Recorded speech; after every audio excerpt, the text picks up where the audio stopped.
vir aqui com mais 5? À frente? A chama de Lourdes, que é a mãe do Márcio, né? Vamos dizer assim, ela botou o Márcio no eixo, aí eu vim depois conhecer, mas todo mundo junto, né, Lourdes? E desde pequenininho, ele participa do movimento na barriga dela. Então, de certa forma, a gente está aqui por meio do meu esposo, Márcio, por meio da minha sogra, da mãe dele, da dona Cida, né, que trabalhou nessa casa aqui há um tempo atrás. Mas que o coração deve estar junto aqui no trabalho, né? E o tema para hoje, para a noite, nesse slide, para quem está enxergando, o tema é Jesus e a vendedora de ilusões.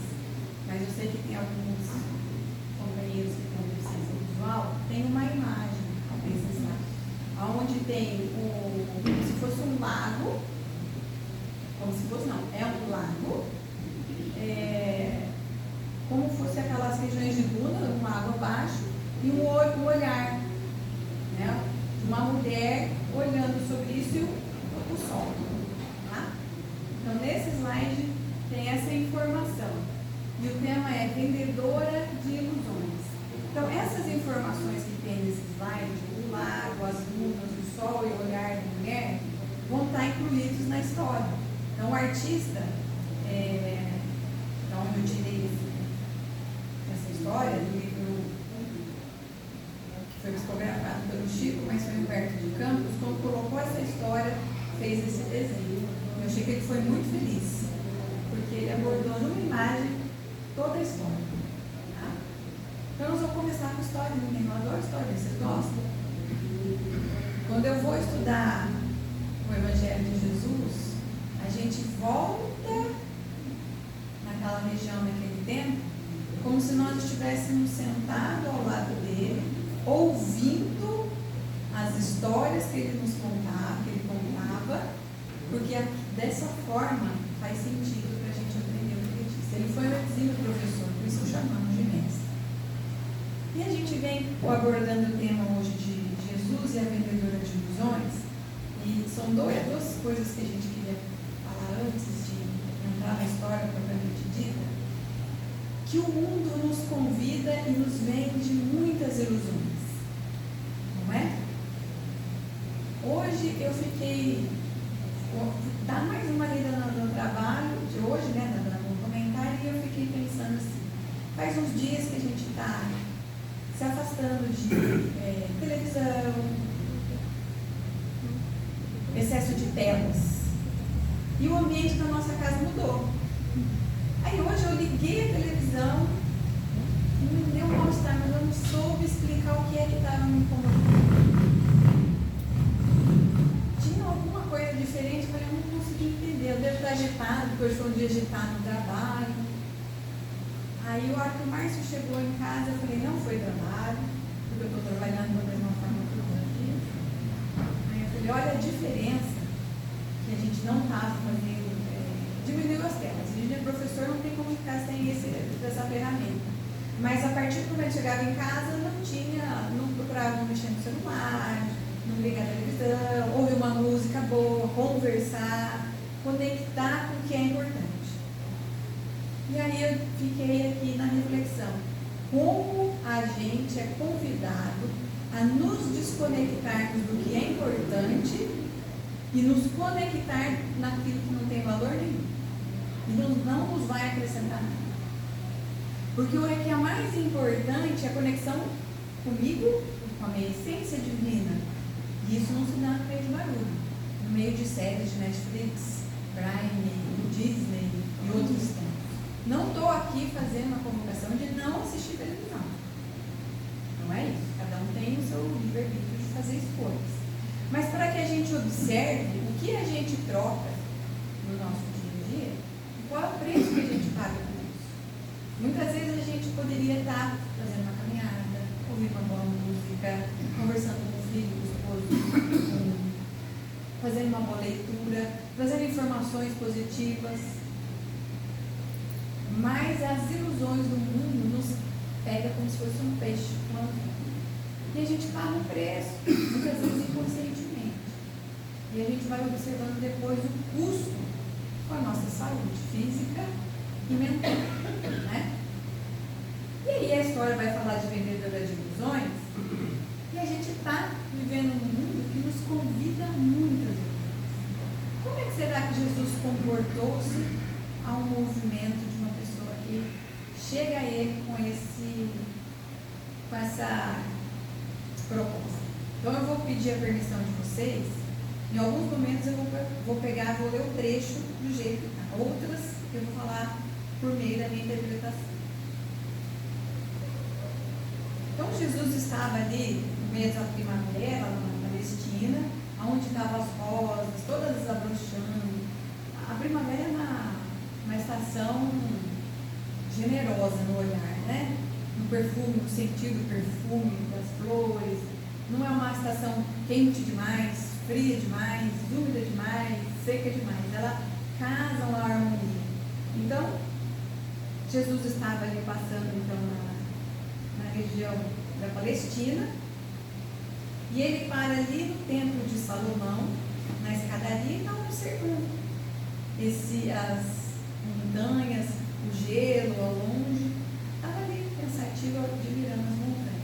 E passa perto dele, passa diante dele, uma bela jovem, muito bonita, um corpo esguio, perfumada, toda arrumada.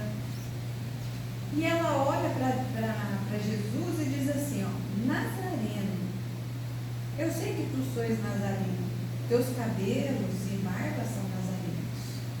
Eu desejo te fazer um convite. Hoje é dia do meu aniversário. Eu quero te convidar à minha casa esta noite, onde eu vou dar uma festa. Tu virás? Então imaginemos, Jesus está ali contemplando a natureza, passa uma moça muito bonita, muito bem vestida, e fala assim, ó, eu sei que você é nazareno, a sua vestimenta, a sua barba, os seus cabelos são perfil nazareno. E eu gostei de você, mas vou dar uma festa porque hoje é dia do meu aniversário. Você vem? Jesus, com muita ternura e respeito, olha para ela e diz assim, hoje eu não posso. Aí ela diz assim, Nazareno, eu quero te dizer que eu sou uma vendedora de ilusões. Eu sou uma vendedora de ilusões. Eu sou a vendedora de ilusões mais famosa de Jerusalém. Pelo meu leito já passaram homens extremamente ricos e importantes. Hoje mesmo eu recusei um vendedor da Iduméia, um príncipe egípcio e um sacerdote do templo. Hoje é o dia do meu aniversário e eu quero me permitir convidar o meu parceiro para esta noite. Convido a ti. Tu virás?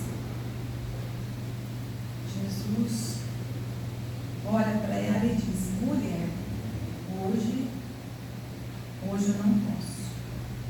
Nazareno, eu não me fiz entender. Eu tenho urnas repletas de moedas e gemas de ouro. Eu me permito o luxo de eleger quem me apraz. Quero te dizer hoje que eu sou uma mulher especial. A minha festa vai ser uma extrema bacanal. Eu quero te convidar, mas não te cobrarei nada. Quero ter-te ao meu lado para uma noite de volúpia. Colocarei uma escrava nua para bailar diante de ti. Tu virás? Jesus olha para ela com muita ternura e diz, mulher, hoje eu não posso. Oh, Nazareno, eu te suplico, imaginemos o tanto de dor que essa mulher traz, né? Eu te suplico, vem na minha casa.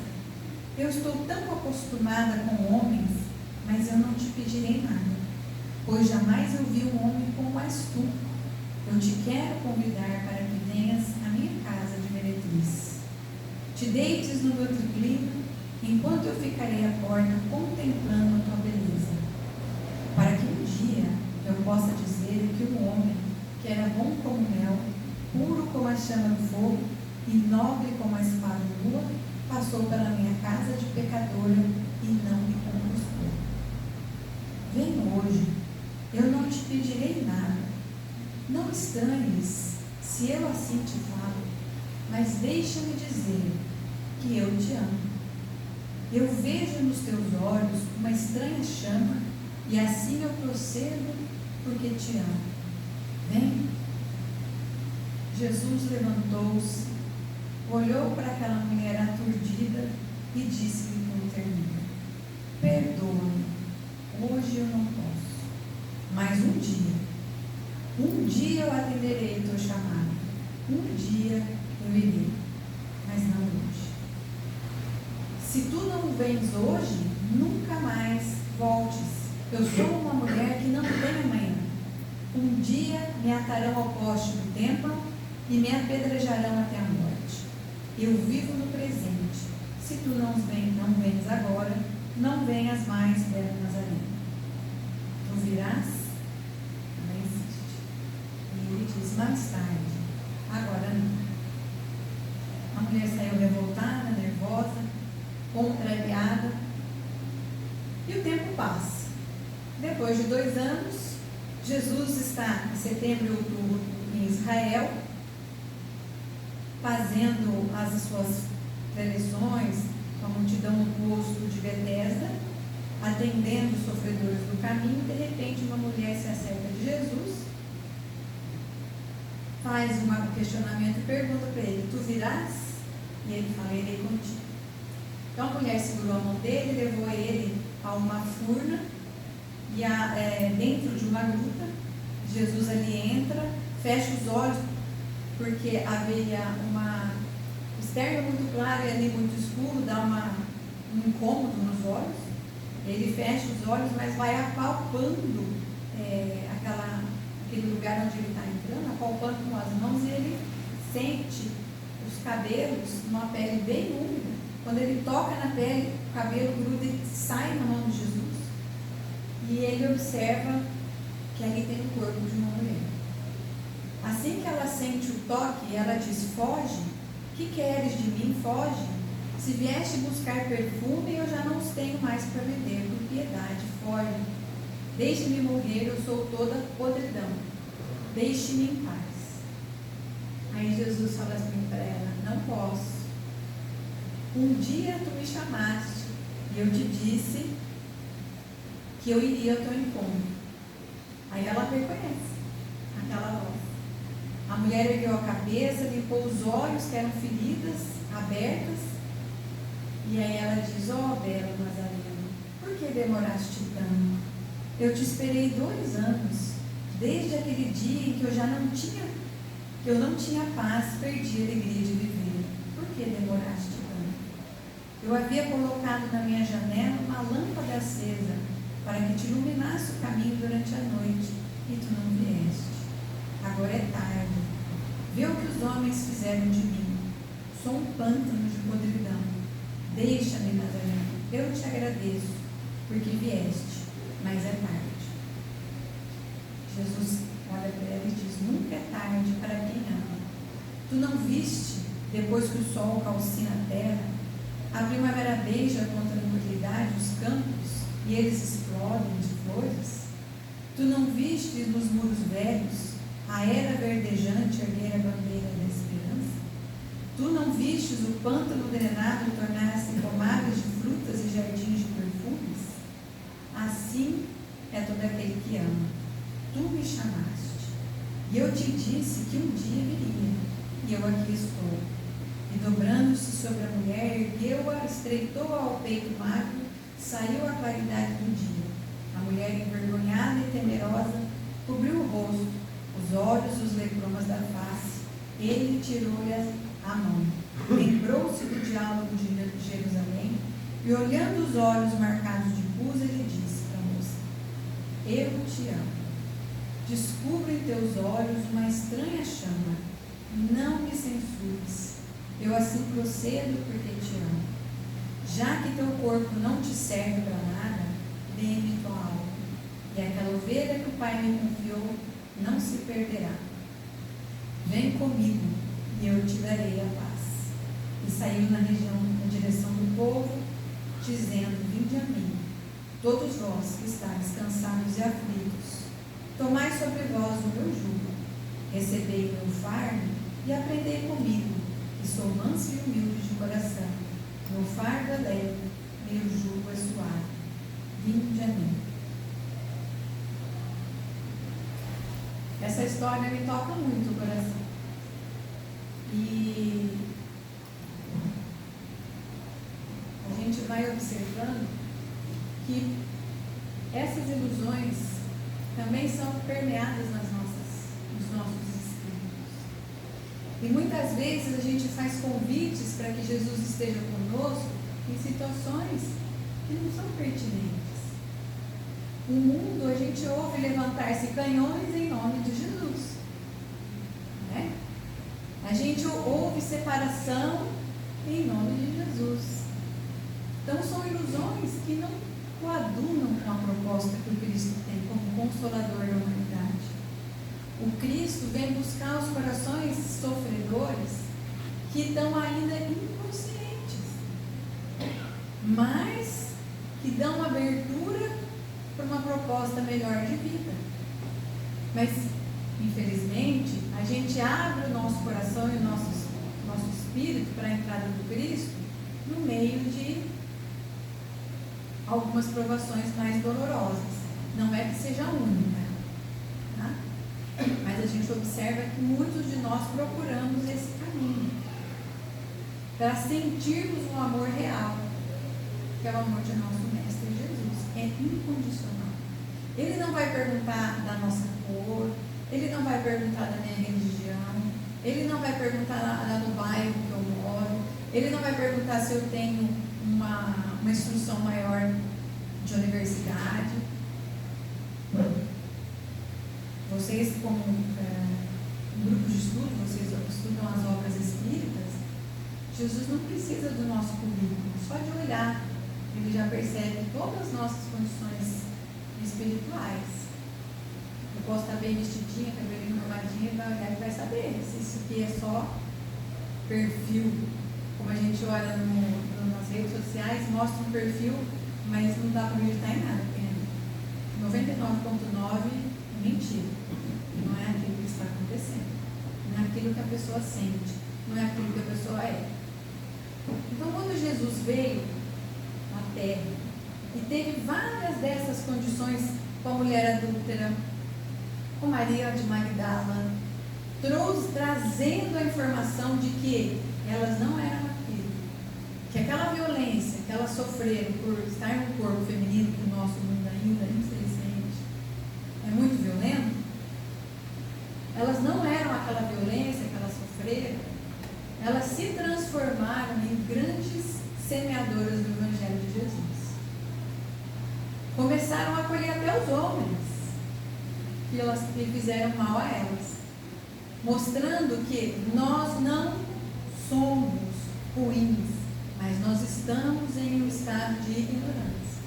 E a partir do momento que eu sinto um amor importante, como Cristo olhou para ela, sem olhar com o olho de desejo da terra, mas entendendo o espírito dolorido que ela tinha, aquilo foi a primeira força que ela encontrou para se libertar das ilusões do mundo. E quando eu convido Jesus para estar próximo a mim, eu vou fazer algum convite e ele vai falar agora não. Mas um dia, esperamos que não nos encontre em estados mais difíceis. E que a gente tenha tomado a consciência de abrir o nosso coração para ouvir essas orientações. E que essas orientações, hoje a gente estuda no compilado do Evangelho segundo o Espiritismo, mas não é uma coisa só do Espiritismo, é universal. É universal. Se eu for para a África, eu posso falar da mesma forma. Se eu for falar com o hindu, eu posso falar da mesma forma. Se eu for falar com o judeu, eu posso falar da mesma forma, porque o Cristo, ele não veio fundar religião. Ele veio experienciar e mostrar o amor incondicional, que cabe em qualquer lugar, em qualquer maneira e situação. E que essa proposta dele, no momento em que ele estava vivendo aqui na Terra, ia contra os religiosos. porque ele não estava vivendo com aqueles que estavam sendo, dizendo assim, que têm sorte na sociedade.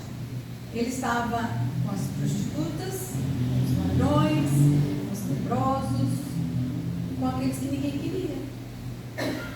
E aqueles que compreenderam a proposta do Cristo verdadeiramente de coração, vão a eles. E a gente tem um grande exemplo do Chico, aqui no Brasil, a irmã Dulce, que é uma mulher extremamente poderosa, pititiquinha, com uma fibrose cística no pulmão, que não passaria de 20 e poucos anos, e que tem um trabalho imenso na cidade de Salvador, que é de uma pobreza imensa. Temos a irmã Dulce, aqui no Brasil, temos a Madre Teresa, que ela dizia assim, se você não quer usar idéticos, ninguém queria quando começou a estudar AIDS, ninguém queria trabalhar com idético, morrisse de medo. Ela falou, vocês não querem? Eu quero. O que ela fez? Arrumou forças, juntou, adigimentou dinheiro e montou um grande hospital para cuidar dos pacientes com AIDS.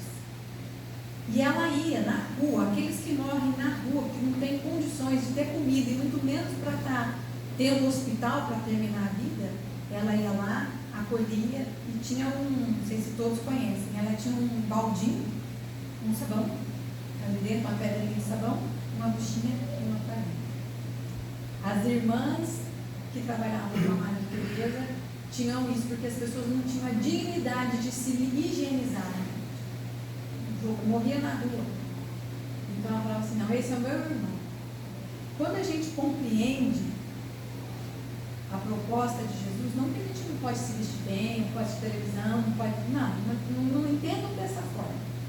Isso tudo está fazendo parte, mas isso não é o mais importante da nossa vida. E é onde a gente coloca mais tempo, mas não é o mais importante. O que me conecta comigo mesmo. Eu posso. Vocês acham que tem um trabalho de visita à casa de enfermo? Não, mas sim. Eu faço uma visita, depois de uma visita vamos fazer uma oração. Aqui em Biporã tem bastante áreas de natureza, não é? Podemos pegar esses doentes ou a familiar, vamos para uma região tomar um sol, vamos sentir Jesus, vamos sentir Deus Jesus num lugar fechado. Os nossos hospitais são formas, você começar a sentir vontade de viver com uma dor imensa no hospital fechado. Então, reavaliar as nossas condutas, nossas propostas e direcionar a nossa força, a nossa capacidade e habilidade para a construção de um mundo diferente, mais conectado com Cristo do que conectado com as nossas paixões e com as ilusões. E aí aquela frase que a gente terminou, e saiu na direção do povo, dizendo, vinde a mim, todos vós que estáis cansados e aflitos, tomai sobre vós meu jugo, recebei o meu fardo e aprendei comigo, que sou manso e humilde de coração, meu fardo é leve e meu jugo é suave, vinde a mim. Quando Jesus coloca essa sentença para a gente, ele está dizendo assim, a minha proposta não é pesada. Eu não vou te cobrar nada que o mundo está te cobrando. Primeiro, eu não vou te cobrar, né? Porque eu respeito o seu processo educativo. Mas eu quero te mostrar outras coisas que você ainda não viu. Para isso, é preciso você estar cansado do que você já tem. Porque senão você não vai buscar propostas de Jesus. Você tem que estar aflito para querer sair desse lugar. Porque senão não vai fazer sentido a proposta de Cristo. Fala, eu não estou dando conta mais, isso está me fazendo sofrer, eu preciso de uma outra proposta. Aí ele então vem, agora você está preparado. Francisco de Assis, na última encarnação dele, ele veio como filho de uma mulher francesa e um italiano, vendedor de tecidos, e ele tinha uma habilidade comercial imensa. E ele dizia assim para o pai dele, pai, está tendo a guerra, então você compra todos os tecidos, porque vai subir o tecido. E aí você vai ganhar muito dinheiro. E o pai queria que ele fosse um cavaleiro, comprou lá uma armadura, mandou ele para a guerra, e para ele não fazia sentido. Ele voltou num estado psicológico imensamente terrível, no estado de depressão, porque aquilo que ele foi fazendo não fazia sentido nenhum para ele.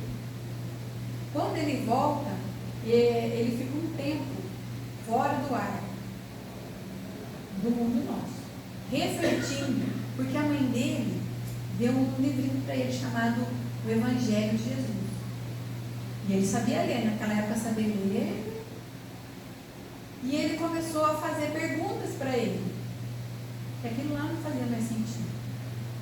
E aí ele começou a fazer algumas visitas nos campos, viu os leprosos,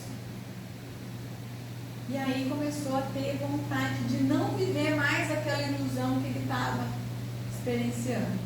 E aí quando ele devolve, dá todos os tecidos de compartilha com o pobre, ele é tido como louco, é chamado o sacerdote para intermediar a relação com o pai, e aí ele diz assim: o meu pai é o meu pai que está no céu. Eu agradeço ao meu pai que me deu um corpo físico, mas o meu pai, antes do meu pai vir para cá, é o meu pai que está nos céus. Então hoje eu devolvo ao meu pai, que com muito carinho e respeito me deu todas as condições para eu chegar até aqui, eu devolvo tudo que ele me deu e vou seguir com aquilo que meu pai do céu me deu, que é a vida. E dali ele faz uma revolução, tanto que a gente fala dele até hoje e depois de Jesus. Ele é o maior, né? Depois de Jesus, ele é o que mais exemplificou a fraternidade e o amor. Muitos de nós, quando ouvimos a história de Francisco, a gente se assusta. Nossa, eu tenho que fazer tudo isso? Cada um do seu tempo. Tanto que tinha um dos amigos dele, um dos frades, que falou assim: eu quero me casar. Eu não estou aguentando ficar aqui, né, nessa vida de freio. Ele falou: não, santo é o casamento que promove a alegria de um lar, né, traz os filhos. Outro queria servir a igreja daquela época. Vai, faz o seu caminho. Não é o mesmo caminho que eu.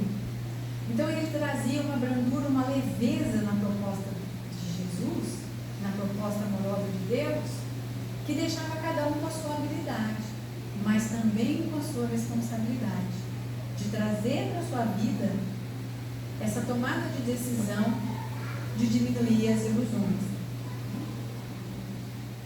E aí tem uma frase que a gente gosta bastante, né, Márcio? O Márcio gosta muito de estudar Pedro. Todo mundo sabe que Pedro negou Jesus 3 vezes, né? Antes que o galo cantasse. Essa história é bem... todo mundo vai lembrar. Aí tem uma outra fase de Pedro, depois que ele nega Jesus, Jesus é crucificado, ele fica extremamente envergonhado, depressivo. Aí os amigos de apostolado chamam ele para ir pescar.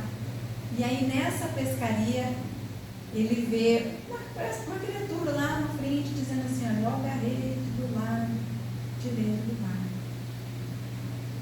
E aí vai jogar lá no lado direito, ela ficam pescando o dia inteiro, pegando nada nem direita e esquerda, esse outro ele quer falar para a gente jogar a rede do lado.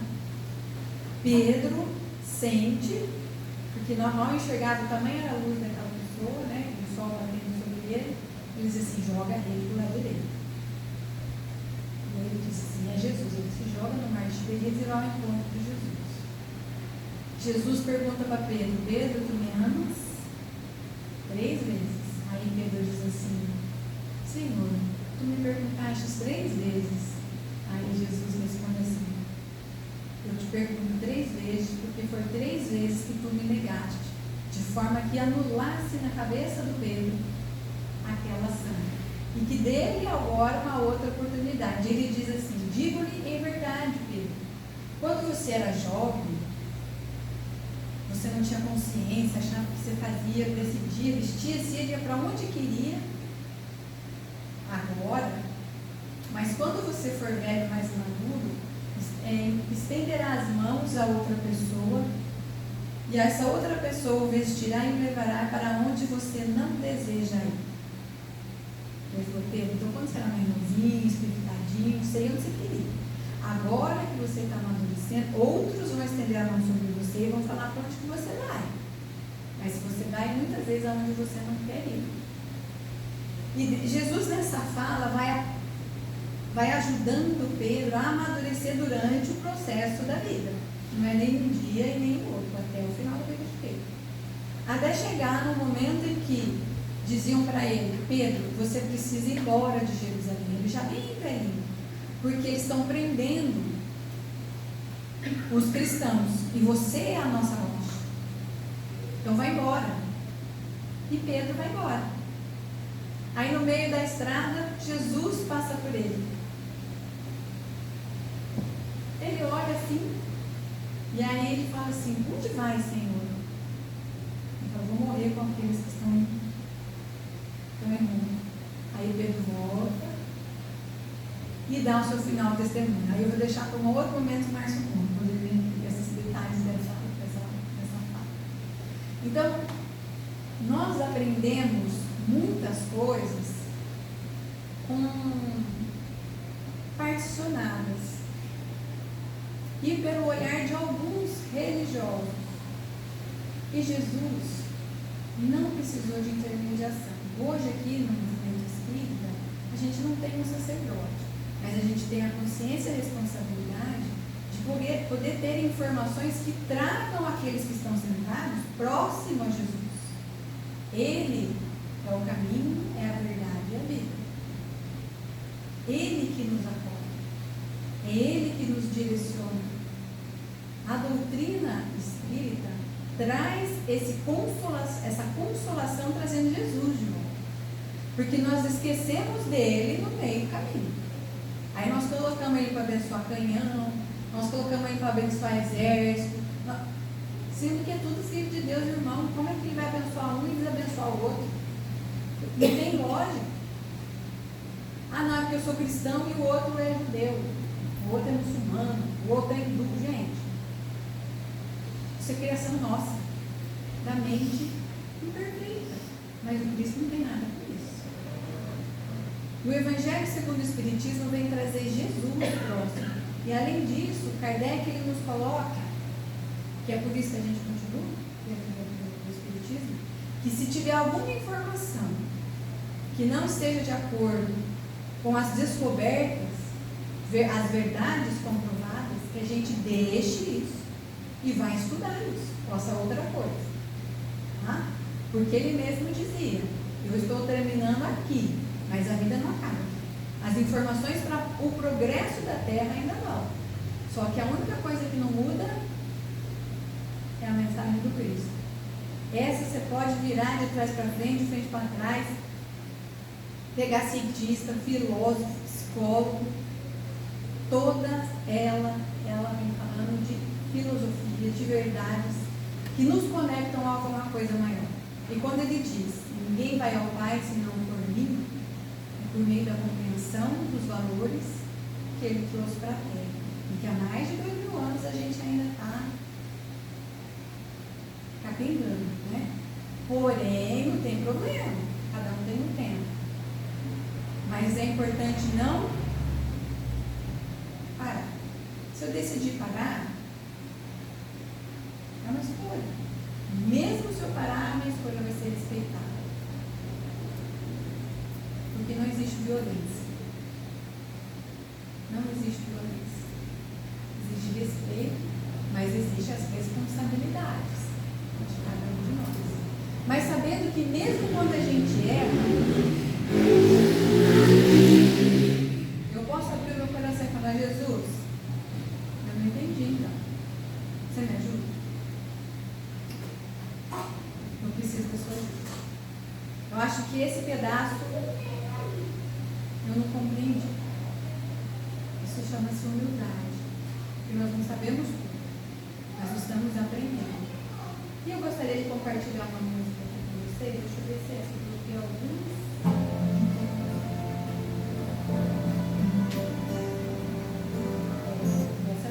É uma música do Plínio. Vocês conhecem o Plínio Oliveira? Alguém aqui já ouviu falar? Levanta a mão. Ele é um autor, um músico que frequentou a mocidade de juventude, né? O Márcio frequentou com ele em Curitiba. Ele é um compositor, um maestro. As músicas dele são maravilhosas. Fez homenagem ao Chico. Então as músicas deles falam muito Ele já esteve aqui em Porã. Aqui? Na casa? No cemitério. É. Faz pouco tempo isso? Faz tempo? Eu até falei, Márcio, a gente precisaria buscar saber quando ele entrou nessa região, porque ele não é um músico hoje, colocar músico espírita. Ele é um músico. As letras dele são maravilhosas, nos traz muito próximo a Jesus de uma forma muito pessoal para cada um. Então eu vou colocar uma musiquinha que chama Vai Ficar Tudo Bem. Eu não sei quais são os desafios que cada um passa.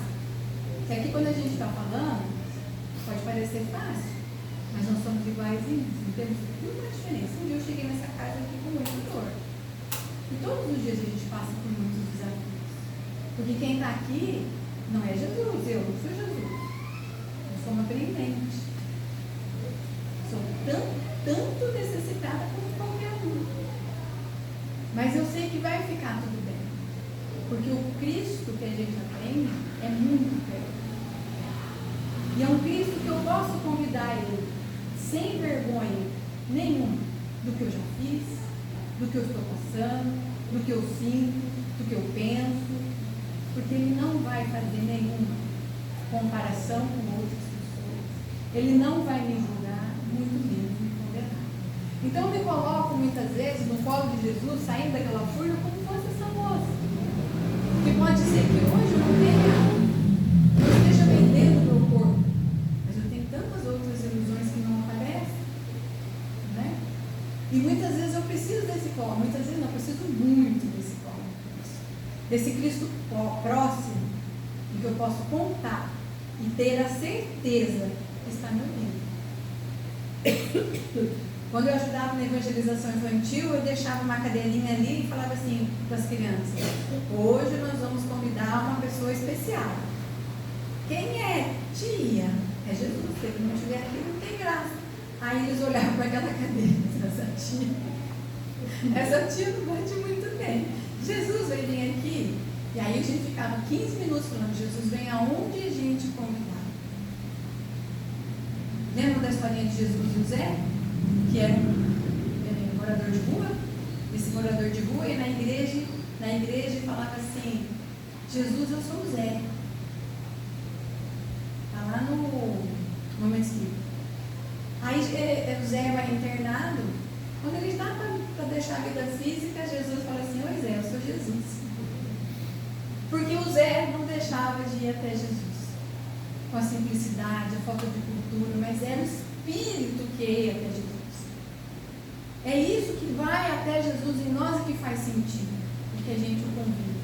Então Jesus está sentado do lado de todos e vai ficar tudo bem, seja o que for que a gente esteja passando. Então são duas músicas, a outra é a oração cabocla. Se vocês quiserem, pelo horário, já chamando as pessoas para tomar passe, a gente vai deixando a música como uma oração, tá? Mas essa aqui a gente vai ouvir juntos. E depois a gente faz a prece.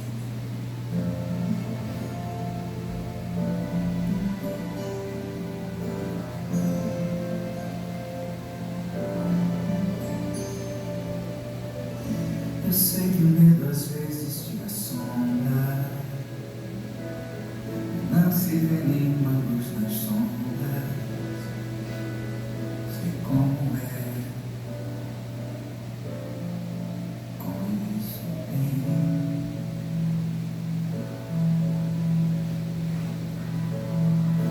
Mas que tem de tudo dar errado, em tal te cobram todos os pecados. Tem gente assim, não perdoa ninguém.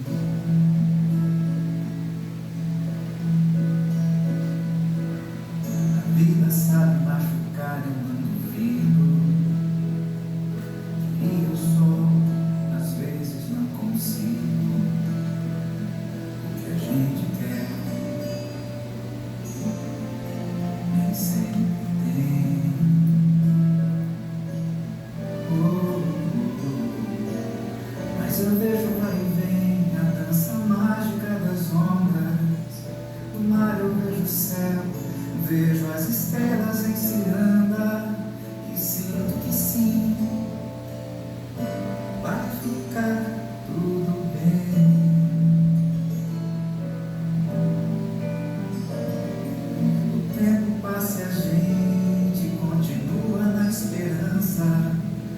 que se aprende não se esquece. Um dia a gente alcança, acredite em mim. Vai ficar tudo bem. No turbilhão das horas, ao lamento dos cansados, alguém te ignora, mas quem te ama tá do lado, te dizendo assim: vai ficar tudo bem. Bem antes do fim, vai ficar tudo bem. Fique perto de mim, vai ficar tudo bem.